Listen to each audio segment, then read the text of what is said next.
everywhere. SAfm 104.3 FM in Rustenburg.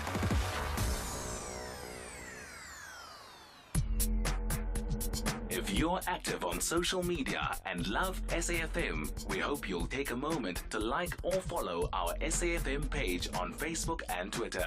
These are the best places to find all the guest information, conversations, and stories you love from your favorite presenters, along with regular updates from SABC News. And don't forget, you can send your questions to feedback@safm.co.za. SAfm, leading the conversation. Stay on top of all meaningful, top trending stories right here on SAfm. Leading the conversation. This week, today, Fridays, 6 to 7 p.m. It is exactly 9 minutes after 6 p.m. Good evening. It's a Friday evening, so that means it is time for This Week Today. My name is Oliver Dickson, and I'm happy and honored to once again be in your company this week as we unpack some of the biggest stories of the week of recent times that shape our world, that impact the decisions we make, that influence the shape of our body politic, but also more importantly, that are fundamental to our democratic makeup. These are the stories that we unpack here on This Week Today. My name is Oliver Dickson, and I'm with you all the way up until 7 p.m. this hour. Coming up on the show, very important conversation. There's a monumental election happening in Kenya. That election is important for the stability of Kenya, but also important for the stability of the East African region and its spillover effect into the rest of the continent, in particular Southern Africa. What does that election mean for us, and why is it important that we zoom in on it? Of course, former Prime Minister Raila Odinga as well as Martha Karua have teamed up there as coalition partners on the opposition bench, and they're contesting that election against William Ruto, who is the current deputy president, who has taken on as his running mate Rigathi Gachagua.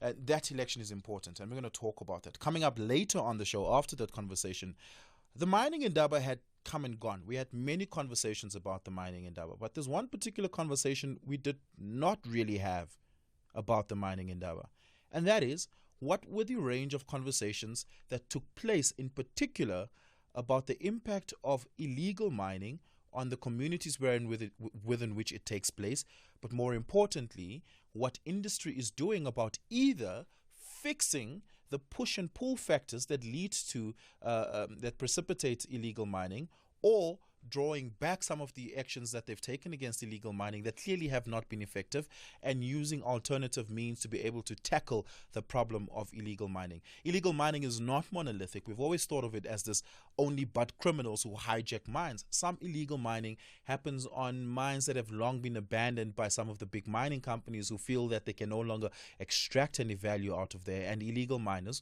or as they are typically called, small scale miners, go in there and they try to extract as much minerals as they possibly can to make a bit of money from that. It is deeply dangerous, but they argue that, and many people argue, that the industry can be fixed, and part of that problem of illegal mining can be fixed through regulatory means. That is to say, make it legal and give small-scale miners a license to operate. That operating license means that we can offer them the type of support that they need. That conversation did not really take place at the mining indaba, which we spoke about most of last week still, right? The extent of what Ramaphosa said about this problem was, working together with industry and other stakeholders, we are strengthening the capacity of our security services and law enforcement agencies to tackle illegal mining, cable theft, and general damage to infrastructure. We value our ongoing collaboration with the Minerals Council South Africa to resolve these and other challenges facing the industry. That is it. That speech was much longer. That illegal mining got mentioned once by the president. Once. And that's the extent of what he said about it. It cost the South African economy 21 billion rand every single year, and that number keeps going up. It's an important conversation for our economic well-being. That's the conversation coming up on the show. If you want to participate in any of the conversation, we do encourage you to send us a WhatsApp voice note, 0614-104-107, or you can call me on 011 714 2006. Tweet me directly. It is at Oliver_speaking on Twitter, Oliver Dickson on Facebook. And you can also find me you can also find us directly on the SAfm Radio social media platforms. It is just at SAfm Radio. Looking forward to your engagement for the rest of your show. Let's get the show started. SMS SAfm now on 41391. At SAfm Radio and at Oliver_speaking on Twitter. And joining me for this all-important conversation on the Kenyan election and its impact that it will have on the rest of the continent. Joining us over Zoom all the way from Germany is Dr. Margaret Manyoni, who will be joining us over Zoom, and joining us in studio is East African specialist here at the SABC and focusing on matters relating to East Africa. That is Nixon Katembo. Nixon, good evening. Good evening. Wow, I said good morning because we spoke yesterday morning. But it's evening now. You describe the Kenyan election as being fundamentally defined by regional politics, by coalition politics, and more fundamentally by ethnic politics. Describe to us why that's what makes up the body politic of Kenya at the moment. Well, the body politics of Kenya set in a trend in a way that ethnicity has been a part of the decision-making process within the country, and more importantly, how political parties set themselves within the country on a basis of ethnic line. And you would recall many engagement, not only engagement on international platform and everywhere, inside the country itself. Those conversations around issues of region, around issues of ethnicity, around issues of class are happening in Kenya, where those who feel that they are Kikuyu, who are center of Kenya, where Uhuru Kenyatta come from, where vice presidential candidate Martha Karua come from, tells you much. You have the likes of William Ruto, who come from the Rift Valley, mostly dominated by a Kalenjin community. Of course, among Kalenjin, they are not also, they are subgroup of Kalenjin, which are the Tugen, the Kipsigis, and many other subgroup within the Kalenjin. But along that, you would see that even among the Kalenjin themselves, the likes of Isaac Ruto, the nephews of William Ruto, who is the former governor of Bomet, and many other dynamics. You go to Western Kenya, you will see the likes of Musalia Mudavadi from the Luhya community, the likes of Moses Wetangula from the Luhya community. All these are big politicians within the Kenyan political landscape, but based in a sort of ethnic line. Raila Odinga with a lot of much of national appeal. But of course... Is Raila Odinga also from the Kikuyu community? No, he's come from the Luo community. But this is the almost second largest, if I'm not mistaken, and Dr. Maggie can correct me on this one, the second largest, biggest community in Kenya after the Kikuyu.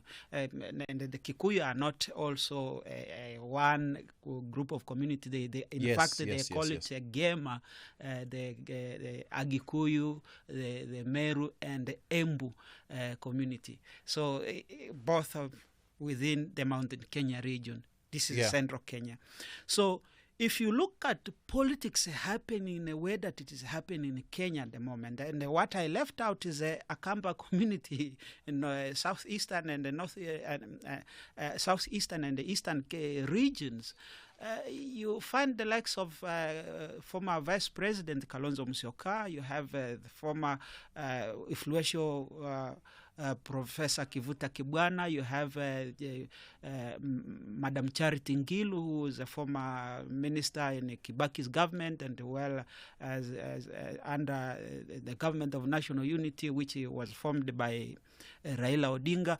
So you have those dynamics within the Kenyan politics that you have to understand that alongside a nascent constitution which was promulgated in 2010, which was trying to kind of bring a new sense of national identity and a political culture. But you have this lingering problems of ethnicity, problems of class, problems of oligarchy and regionalism. Of course, there are those communities who feel marginalized, but who are also playing an important role in Kenyan political life. The Somali community, for instance, in northeastern, you hear about the likes of Aden Duale, who is a former Speaker of Parliament in Kenya, but now under the current, coalitions that are forming, he's under Ruto, and that always forms the that's politics. An interesting, regional coalition taking place there. Of course, you look at the eastern. Now these are the coastal region. You have the likes of Hassan Joe, who is the governor of Mombasa, part of ODM, which is led by Raila Odinga, of course, and you have the likes of Omar Hassan, who is also the former senator of Mombasa, who also contesting for governorship of Mombasa County, interestingly on a Ruto ticket. These are former ODM members, but now under Ruto, switching over from one party to another. And that tells you the dynamics within which Kenyan election find itself. And I guess there's a lot of floor crossing, it seems. Of course, there is a lot of floor crossing. There is a lot of redefinition of coalitions, because now there is Azimio, there is Kenya Kwanza. Previously, it was the coalition under Uhuru Kenyatta, the Jubilee Party, and then you had the ODM, which Raila Odinga was leading during the 2013 and the 2017 elections, and you'll see this repeat. But what I like about the current situation, though, is that seems to be changing. When the handshake came in other words, the discussion between Kenyatta and Odinga, who was the firm of four coming put together and under the Building Bridge Initiative, which is seek to actually change the constitution, but it was thrown out by the court, but also it didn't pass in parliament because there was a lot of opposition among politicians themselves. So that tells you the dynamics on where Kenya is going. But it is very important for East Africa, because Kenya is an important player within the East African That's where community. I want to take it now. And I want to bring you in here, Dr. Margaret Manyoni, a researcher and lecturer of international relations out at WITS. How significant is this Kenyan election to East African region before we speak about its holistic continental importance? Yes, thank you so much. Yeah, so like my friend says, Kenya is a very strategic country on the continent, and especially let's just start with the East Africa region, as you put it. So history can teach us a lot if you want to learn about this issue you are talking about. Kenya's elections have always been marred with a bit of violence, not a bit actually, violence at every given time since 1992, and the most widespread is the one that caused media attention is in 2007. So if you want to understand how important elections are to East Africa, look at what happened in 2007. After the post-election time, there was a lot of impact on trade. So Kenya has contributes like 40% of East Africa's trade. So at that particular time in 2007, when it experienced elections, there was a drop of 5%. The goods could not come from Mombasa to landlocked countries like Uganda that depend on Kenya, Rwanda, and many other countries. Oh, wow. So this election is very critical to these other countries, because it means should anything happen to Kenya, that is now we are talking about economically. But let's look at the security question. Right now, Kenya is a very pertinent strategic key partner to the fight against extremism. That is now, the question of Al-Shabaab in Somalia. So should the country plunge in violence one more time, it means that the these kind of groups can take advantage of the unfolding situation in the country, and that will not be good for the country or the East Africa region at large. Has Uhuru Kenyatta in his over the last couple of years been able to minimize extremism in Kenya, specifically North Kenya, and obviously that would have a spillover effect into what happens in Somalia, Ethiopia, and Eritrea as the chain goes. But has there been relative stability that has come about, and should Odinga win, what sort of continuation can we expect from that?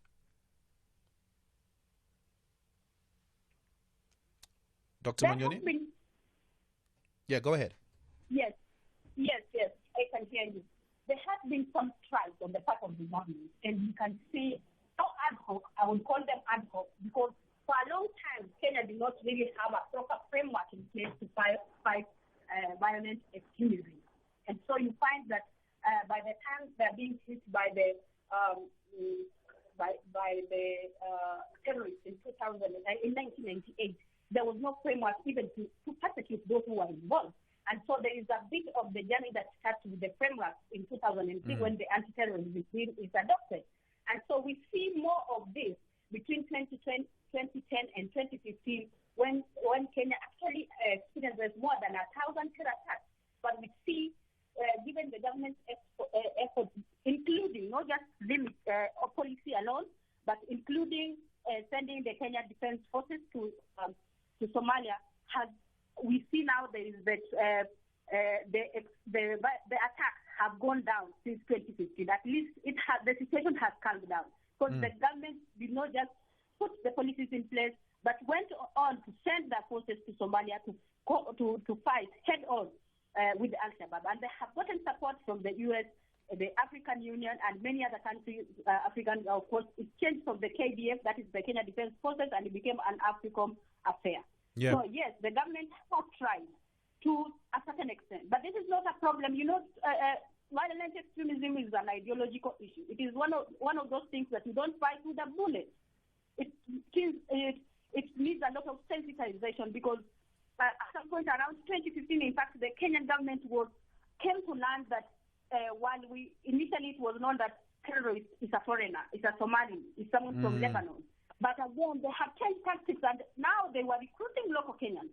And in fact, in 2015, Kenyan government came to learn of some 1,500 youth that had come from Somalia to come back to Kenya. There were two groups. One that has fallen out with the groups because they had gone there with the hope that they will get money, but they fell out with the terror groups.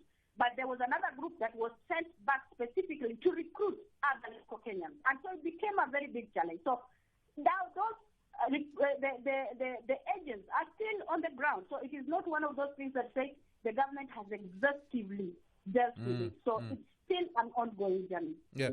Nixon, wasn't it 3 years ago, maybe 4 years ago, when Uhuru Kenyatta said he's opening all the corridors of Kenya to any African on the continent to come and live, work, and set up shop there, right, and be a part of the Kenyan community? I recall 2 years prior to that, Kenya negotiating a visa-free travel relationship with South Africa, which I think may be in place now. All of that in part to open up the Kenyan community and the Kenyan borders for the rest of the continent. That obviously is an important move towards, regional integration. Given, the subtle rise of extremism and the potential for extremism to rise more rapidly, how much of that has shaped Kenyan politics today? And how much of that is part of the election ticket that either of the candidates are running on? I think let's go back to where Kenya come from. Kenya had this passive approach to its foreign policy when it comes to security matters. But I think that has changed since the sending of troops in 2011 in the ports of Kismayu and securing the entire southern Somali from that time. And that influenced the kind of foreign policy in terms of security architecture of the East African region. But not only that, you talk about the president welcoming other foreigners, but Kenya has been long a place of destination where many foreigners go to, and in a sense that they go through different aspects in terms of business being the port of entry to these other landlocked countries such as Uganda, South Sudan, and part of the Eastern DRC. In fact, most of the Eastern DRC's businesses, I would say 60 to 80% of them come through the ports of Mombasa. So if you look at that dynamics and the fact that Kenya have the largest refugee camp, that's true, in the world, right on its territory, and not only that, it have a second also right across it called the Kakuma refugee camps. These camps are having a community that comes from countries where security has not been well. There has been challenge in South Sudan, so you have South Sudanese there. You have clashes between Oromos and the central government in Ethiopia. They are crossed to Kenya. You have the in fact, most Ethiopians and Somalians who cross through Kenya are effectively on their way to South Africa, but quite never reach here, right? And then are contained in Kenya, as I understand. There's a bilateral agreement between South Africa and Kenya to support them as far as that's concerned. But this is a recent bilateral agreement because it was signed sometimes last in November last year in 2021 when President Uhuru Kenyatta was here for a visit to formalize those trade engagement between South Africa but this, just to paint the picture, this has been the situation where anything that happened in Kenya will likely to affect the region, as Dr. Maggie said, in a sense that going towards these elections, it is critical to factor all those issues and come and consider that whatever happened behind the scene diplomacy should also consider the fact of and engaging the candidate on the way forward in terms of the regional security. But the question of welcoming people, I think it is a legislative issue that is in the realm of Kenyan Parliament, but also the executive itself on what they seek to benefit, because already Kenya is an attractive destination to the rest of the East African region. But what is changing here, and I liked how they passed the law, when there was a clamor of closing the likes of Dadaab refugee camp, which housed about over 400,000 Somali refugees. And 400,000? Yes. that 400,000. Yes, you can. Jeez. You can ask any statistician who knows about the number of refugees that are in Kenya. That is the number and that's that just told. Somalian refugees. That it's not Ethiopian Somalian or Ugandan refugees. That's what we are being told. Now, Kenya has come up with a law that allow actually refugees to work and live in Kenya and integrate themselves in a local society. Although some of the Somali refugees have become part of Kenyan society. Yes. Some even have acquired citizenship in that country. So the new pronouncement by the president is, my view, is just buttressing what has already been existent in action in terms of the way the normal life happen among the people. It seems as though this election is going to be, hotly contested once again. So the risk for violence is high. I want to ask Dr. Margaret Monyani, who we lost on the line. Let's see if we can get her back on the line. I want to ask her if she thinks that the African Union, the East African Development Community, and the Southern African Development Community should get involved to ensure a stable, non-violent election. And what does that sort of involvement look like in a way that it respects the will of the people and does not impugn on the sovereignty of the country? But I want to put that to you first.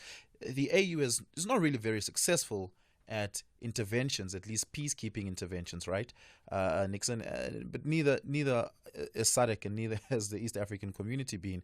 Do you think one, they should get involved if this promises to be a violent election?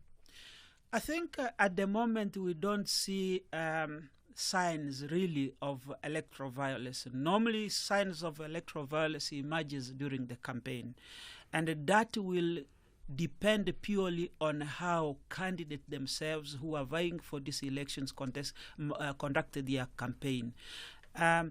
If you ask about whether there should be an encouragement from the multilateral forum such as the African Union, I would say yes, it should be there, because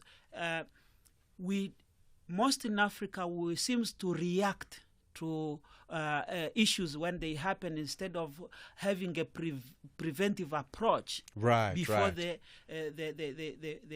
goes in a wrong direction. Right. But I would indicate also that Kenya has got a long way, and I think Kenyans are slowly learning some sense of decency in terms of their politics. Right. And why do I say this is that the institutional framework within which the Constitution was established, particularly the new Constitution of 2010, it set out sort of a clear separation of power between the executive, the legislature, and the judiciary. That's why you saw that it made history for overturning the general election in 2017 for the first time on the African continent, and the candidate accepting. So why I'm mentioning this is that I think there is a level of institutional maturity and there is a level of political maturity that is emerging in Kenya, and that should be encouraged going towards this election. That your election should be about issue based rather than looking about your regional ethnicity, politics, region, your ethnicity, and so on. But or family legacy. Family legacy. One other aspect that you mentioned about family legacy already, there talks about the elitism in Kenya, and that's why Ruto came out with the slogan, Hustler Nation. Hustler Nation meaning those people, they call it the Mama Mboga, meaning the mothers who are selling potatoes and tomatoes and hawkers. onions, hawkers on the street. And Ruto has successfully marshaled the support of these lower class communities. On the other hand, you have him painting Raila Odinga and Uhuru Kenyatta that these are come from elite. Just as we wrap this up, hopefully you can give me an answer in this in a minute. How significant is it, other than for ethnic reasons, that Martha Karua belongs to the Kikuyu community, but her being a woman, how significant is that in this election? She would be the first female deputy president in the country's history, right? Will that shape Kenyan politics going forward in a significant way, where you see more women take prominence in national politics? Well, I hope that Martha Karua bring a new dynamics. Already, as I said before, she has brought this enthusiasm on part of Raila Odinga's campaign, which is very critical, because Martha Karua has been very vocal in terms of reforming the country, in terms of making sure that the politicians are accountable, in terms of making sure that the constitutional change, as a former Minister of Constitutional Affairs in the country. And if that means that her presence on the ballot, and if so that she win alongside the Raila Odinga's ticket, then that will be a positive aspect for the nation. But one would mention that this is a very country to which constitution, which parliament rejected the two-third gender parity in parliament, which is a bill that seek to redress the gender imbalances within governance structures and the institution of the country.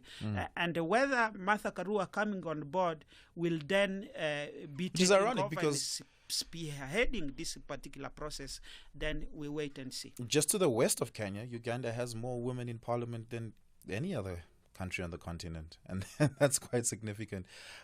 Nixon, thank you so much for your time again. We've lost, unfortunately, Dr. Margaret Monyani, who's all the way in Germany, and the line hasn't been kind to us, unfortunately. But thank you so much for this conversation. This election only happens in August. There's a lot that will happen in terms of development between then and now, and I hope that we can stay abreast of the story and have you back in studio with us, Nixon.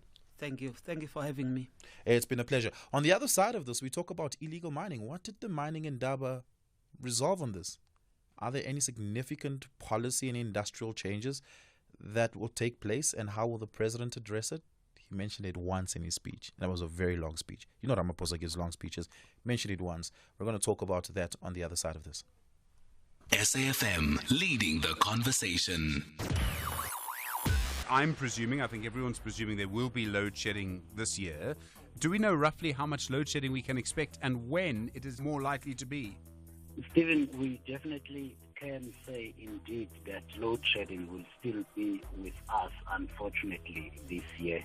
We do expect certainly that there will be more load shedding than we did have last year. This is really because Koeberg Power Station will only be operating at half capacity for 10 months during this year. We will, of course, do everything that we can to avoid or reduce the impact of the load shedding. Sikunati Manchansha, spokesperson at Eskom, I really do appreciate the time. First in the morning, SAfm Sunrise with Stephen Grootes. Bonding session. What's your relationship like with your domestic worker? I'd love to hear. I've had a domestic worker that's an absolute angel. She's been with us for years. She's really old at the moment and runs the show. I have to listen to her. She doesn't like listening to me anymore. Beyond the headline. Money lending policy to friends. If you ask me for a loan, I have two loans for you. Home alone and leave me alone.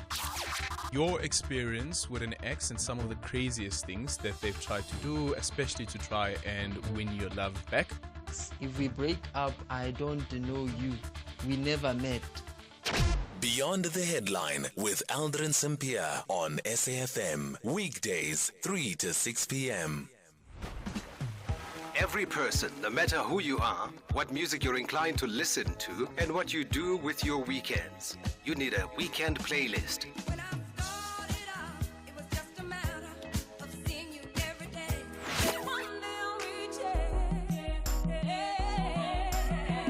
It's that musical mix of music that accompanies the lazy weekends, whether catching up with friends and family or just taking some time to reflect.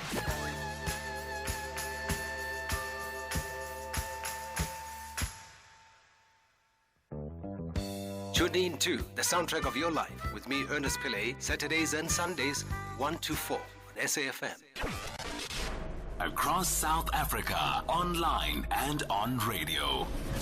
SAfm, let's talk. At SAfm Radio and at Oliver_speaking on Twitter. It is exactly 20 minutes to 7. Welcome to this week's edition of This Week Today. My name is Oliver Dickson, with you up until 7 p.m. this evening. Now, the mining indaba took place. Important conversations took place. Seemingly important conversations about investment, conversation about industrial policy adjustments, conversation about dealing with the electricity problem, dealing with the Transnet problem, dealing with all sorts of problems. But very little of it was about dealing with the community problem. Mining towns are typically very small communities, oftentimes left in destitution when mines shut down and move on. Oftentimes, you don't even see the real development of the existence of a mine in such a town. And I can mention many mining towns across South Africa as it currently stands. The question is, what is the relationship today that mines have with mining towns before we even talk about the illegal mining problem that stems from that? Joining me on this conversation is lecturer at the Central University of Technology, Lieto Ntoba. Lieto, what relationships do mining companies have today with mining towns? Is it defined by hostility, as we see in Kolobeni, or is it defined by collegiality, where there is an appreciation both from the company and the community about common goals, common, shared projects and shared value taking place as minerals are being extracted? Well, good evening, Oliver. If you look at towns like Welkom and some of the towns like Virginia, like smaller towns that have these mines, the relationship sort of deteriorates over time as the returns for the mines diminish, their contact with the community diminishes, even their relationship with their workers also diminishes and also sort of falls apart. And then at the end, you find a place where the companies would tell residents or communities that they would rather speak to government officials and not interact with the communities at all. And so what you then find is this adversarial relationship where most of the time when a member of the community would interact with the mine would be with the mine security more than anyone else in the mine. And, typically people ask communities, and I watched a documentary, must have been on Cutting Edge. I can't remember where exactly it was. But I watched a documentary where members of the community were pleading with mining security to protect their homes because they would hear gunshots every night as illegal miners are doing their thing. So, the violence that emanates from that is also a threat to the communities. Is that a problem that's being exacerbated over time? Or do we have enough intervention by South African Police Service to say that mining communities can expect some reasonable safety, especially where illegal mining takes place? So for the most part, the South African Police Service doesn't go to any mine grounds unless they're told specifically where to go and where they'll find suspects. And so for the most part, the mines rely on these private security firms to protect the mines in and of themselves, right? But then secondly, what happens is, even in an occasion where the mine is protected by private security, it's mostly sort of like Wild West style kind of protection where a lot of laws are broken and you never really get to the crux of the matter. Because remember, most people only consider the violence that happens above ground. So when these illegal miners encounter each other above ground, but for the most part, there's a high level of violence underground as well, where competing miners kill each other in their sleep because most miners who are illegal miners actually go into the home for like 4 to 5 months in order to have better gains, right? And so there's a level of violence that happens underground as well, where the mines actually then are contacted by the illegal miners to go and get bodies out in order for them to allow them to identify their dead and send the remains to their families. And so there's a strange relationship also between the illegal miners and the mines as well, especially the safety officers of the mine. Yeah. So let's now talk about dividend and shared value, that mining towns reap from mining companies. Why are mining towns so poor? So for the most part, mining towns are so poor because mostly there wasn't any sharing of resources or any kind of meaningful transfer of whatever is happening at the mine towards the community. In the best case scenario, the middlemen, which are the politicians, are the ones who keep most of the money that comes from the mine and sort of spend it in corrupt ways because it's money that doesn't go onto the government books immediately. All you'll find is that money goes is on the books of the mine, but not in the books of the government, and so they can be used for corrupt means. Yeah. And then on the second level, mining towns are so poor because over time, so in the democratic dispensation is where the mines were waning in power, the quality of the gold was not as high. So if you look at like the Golden Arc, so where Welkom, Allen Ridge, Virginia are, they used to have a 96% gold yield in quality. And now the yield is about 75 to 80%. And so when it comes to what the investors expect, those towns aren't producing the gold that they want. And so that dip in quality also then looks like a dip in any kind of shared money or monetary value. Yeah, despite Neil Froneman taking home 300 million, which is still a lot, even if it's just in stock value, right?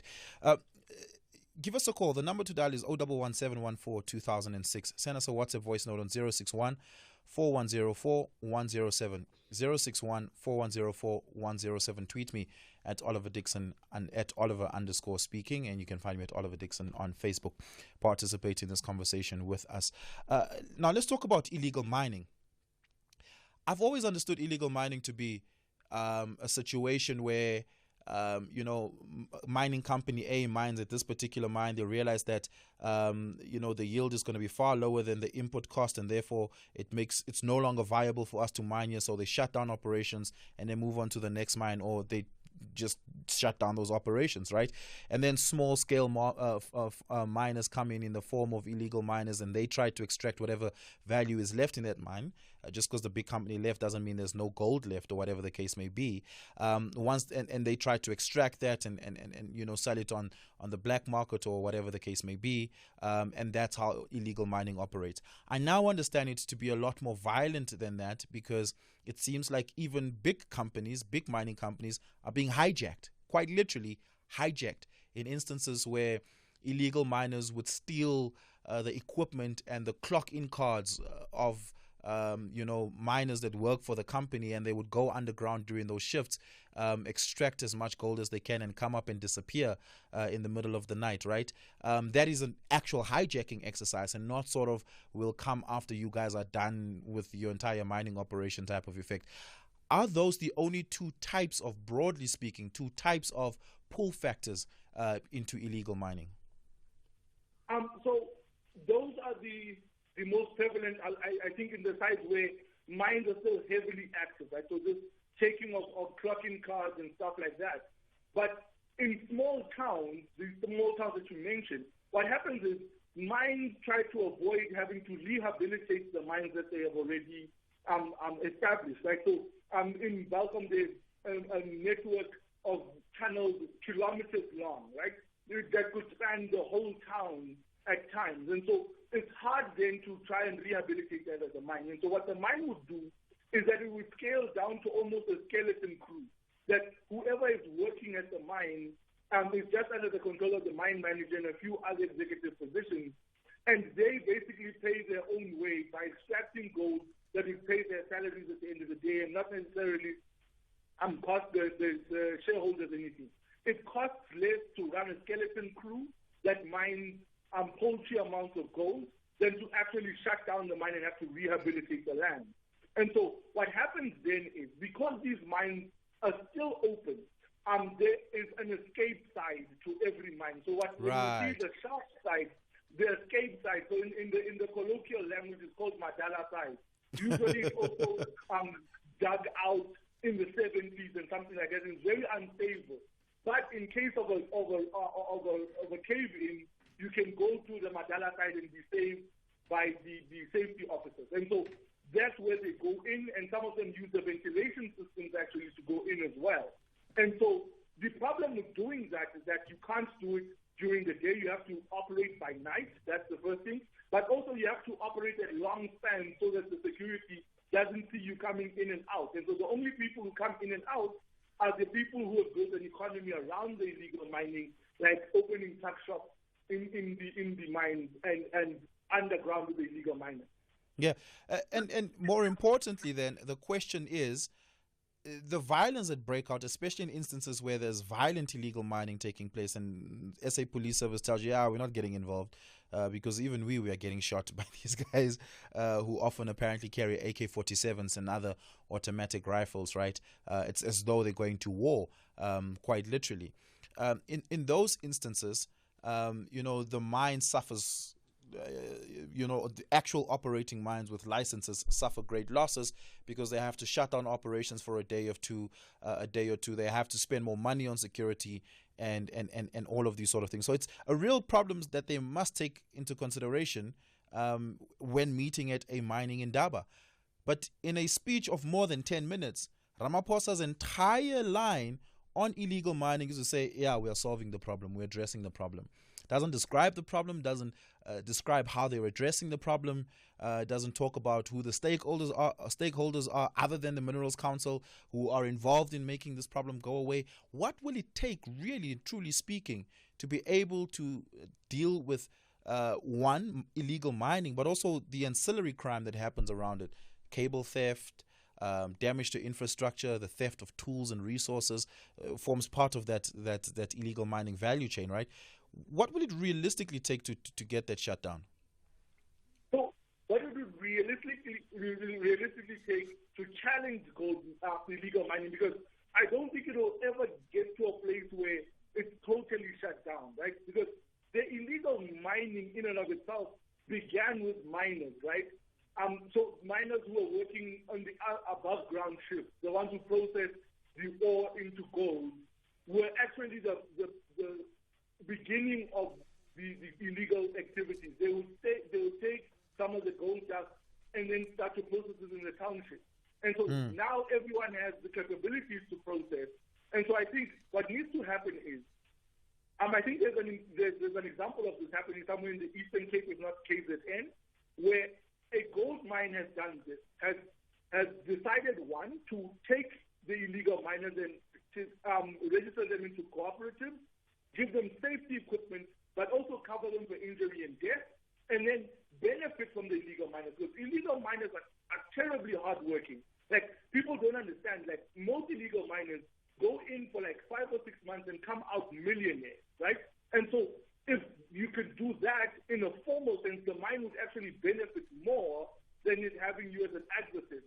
But then the second issue is to challenge the syndicates that operate the illegal mining. So most of the time when you find an illegal miner, that person actually is taking home maybe 20 to 30% of whatever they make, and the rest goes to an external party, right? And so how they tried to tackle that in Belcom was, firstly, to sort of kill off the food economy and the entertainment economy that was linked to the illegal mining. And then they could get to the real bosses, because they then had to take the risk.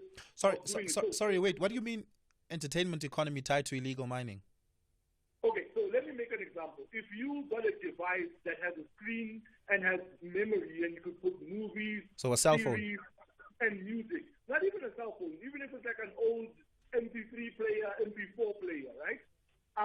If you get one of those, it's like 300,000 rand they pay you underground for it, right? If you are able to supply 100 chickens, or if you are able to supply 50 chickens from a popular retailer with funny adverts, I won't mention the name, they pay you 1 million rand. 100 chickens is 2 million rand. So much so that so Chicken Licken is so Nando's is worth 100K.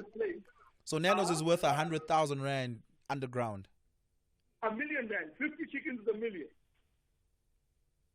This can't be real. This can't be real. Definitely real. If you come to Welcome and order 50 chickens from Nando's, the police will come after you place your order. Just a final question, Lieto. So is the more sustainable solution converting illegal miners into cooperatives and bringing them into the overall mining value chain? I think that's the most sustainable part, because now even the communities have something to benefit, and they have a stake in protecting the mine, right?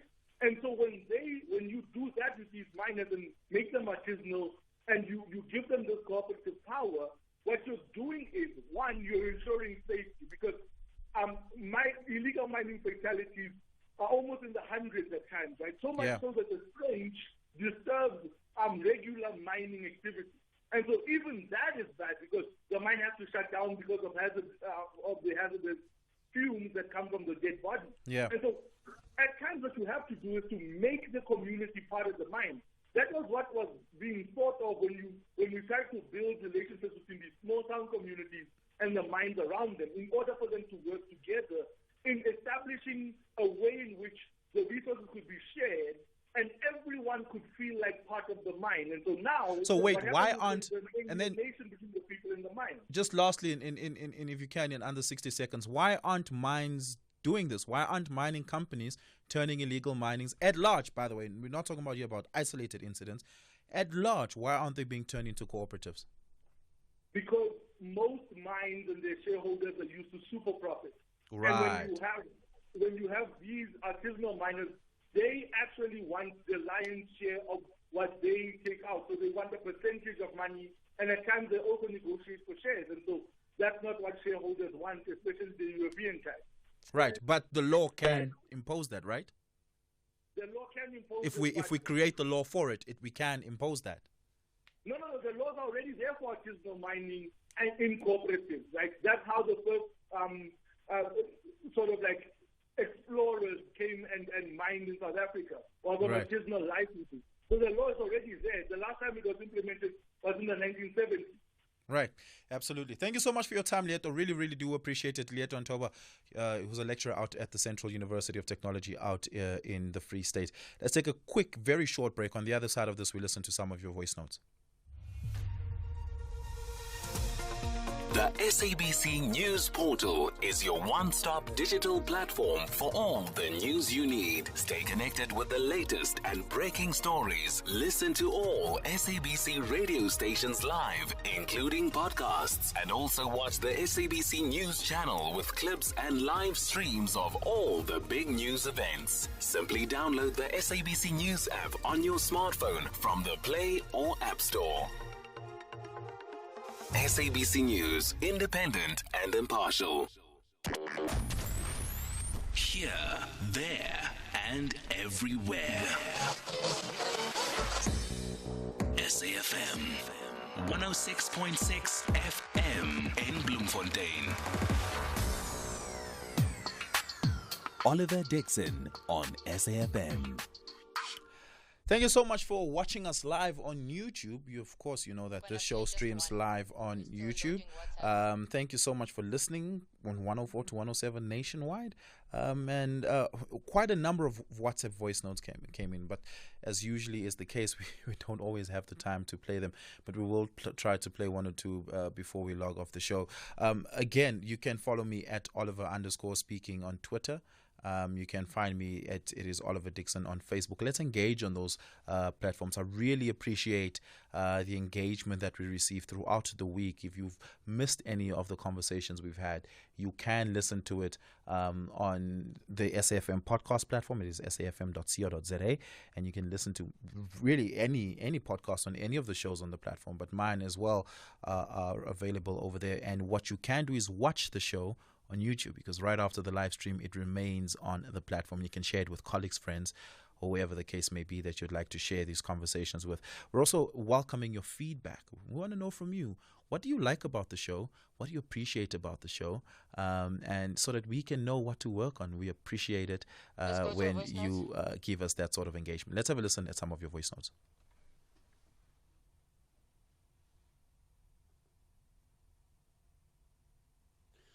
Good evening, Oliver. It's Realvi in Cape Town. You know, I'm very happy you bring up that topic of the illegal miners and stuff like. You know, I was recently in Kimberley in the Northern Cape. You know, it's a shocking.